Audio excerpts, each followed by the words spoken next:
Pour nous, l'ancrage culturel, tel qu'on l'a conçu pour Bloggers, ça prend plein de formes différentes et ça répond à toute une philosophie d'ensemble. D'abord, c'est une réponse aux demandes des programmes, tout simplement. Les programmes de cycle 3 comme de cycle 4, comme d'ailleurs de cycle 2 auparavant, mettent en avant l'entrée culturelle. Donc ça, c'est une évidence. Maintenant, au-delà des simples attentes des programmes, il y a une question aussi de sens donné aux apprentissages et de motivation des élèves. Il nous est apparu que ce qui était important pour les élèves, c'est de prendre conscience que ce monde anglophone qui leur est présenté est quelque chose de réel, d'ancré dans une réalité quotidienne. Du coup, ils vont voir, au fil de chaque unité, des personnages qui sont des personnages réels, qui sont des enfants de leur âge, alors donc de la 6e à la 3e, on voit les évolutions de l'âge, et qui vivent dans le monde anglophone, et plus précisément dans telle ville, de tel pays, de l'ensemble du monde anglophone. Et ça va vraiment servir de fil rouge à travers l'unité, ce qui fait que le titre de la collection correspond aussi à la réalité de chaque unité et même à la réalité de nombreuses activités au sein des unités où on voit la vie, la réalité, le quotidien de chacun de nos jeunes bloggers. Alors nos bloggers, donc ce sont des jeunes qui se connaissent et qui vivent dans différentes parties du monde anglophone, mais qui se connaissent puisqu'ils travaillent et qu'ils collaborent ensemble à un blog, d'où le titre. Donc bien sûr, ce sont bien des blogueuses qui participent ensemble à ce blog culturel. Chacun, de temps en temps, écrit une page du blog ou une entrée de blog pour raconter un élément culturel de sa ville, de sa vie aussi.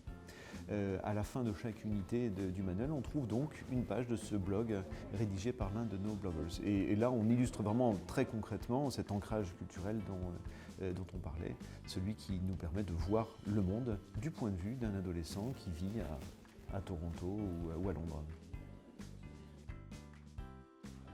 C'est donc un élément de motivation, c'est aussi un élément de complexité et de complexité assumée parce que parfois ce n'est pas si facile que ça de lire des documents authentiques puisqu'évidemment nos bloggers, on les voit à travers la réalité de leur vie, donc on voit des textes, des documents, des vidéos, des sons qui sont effectivement issus du Canada, de la Grande-Bretagne, des États-Unis. Et nous n'avons pas essayé de masquer cette complexité, nous n'avons pas fabriqué des documents spécialement pour l'occasion, mais nous avons essayé à chaque occasion en tout cas d'utiliser des documents authentiques dans toute leur complexité et en essayant de travailler sur l'appareillage pédagogique autour pour que les élèves ne soient pas débordés par cette complexité-là, mais au contraire soient attirés, motivés, stimulés par ce qui est pour eux nouveau. Cet ancrage culturel est dans toute sa complexité. Pour nous, il se résume dans la question et la problématique qui est posée à l'entrée de chacune des unités de bloggers et qui va suivre finalement le fil de toute l'unité.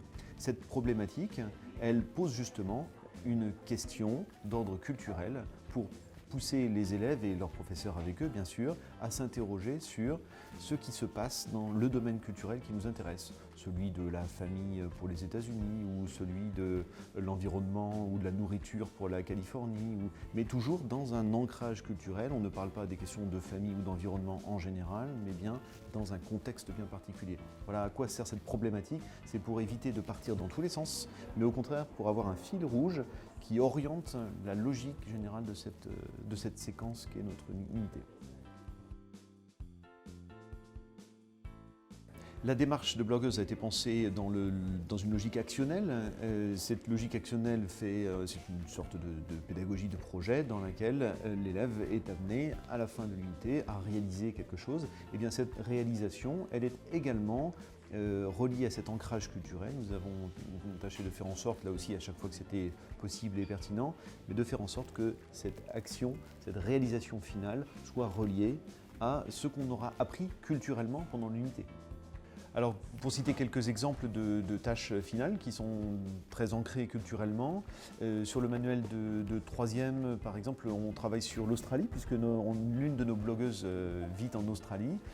On apprend beaucoup de choses sur l'histoire australienne, sur l'histoire, les contacts entre Européens et Aborigènes, par exemple.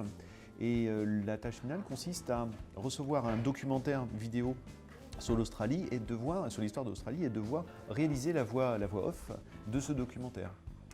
Donc il faut nécessairement avoir acquis des informations d'ordre culturel pour pouvoir réaliser au mieux cette tâche.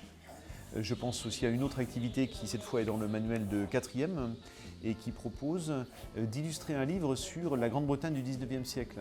Alors, il ne s'agit pas de rédiger un ouvrage historique sur la Grande-Bretagne du 19e siècle, ce serait trop difficile pour les quatrièmes, mais de choisir des images pour illustrer ce livre et essayer d'expliquer en quoi ça pourrait bien illustrer les choses. Ça, c'est accessible, c'est faisable, et en même temps, il faut avoir un contenu culturel pour en faire quelque chose d'intéressant et d'utile, à plusieurs degrés, puisqu'on peut savoir relativement peu de choses et proposer peu d'explications, mais on peut savoir aussi beaucoup de choses et proposer de très riches explications.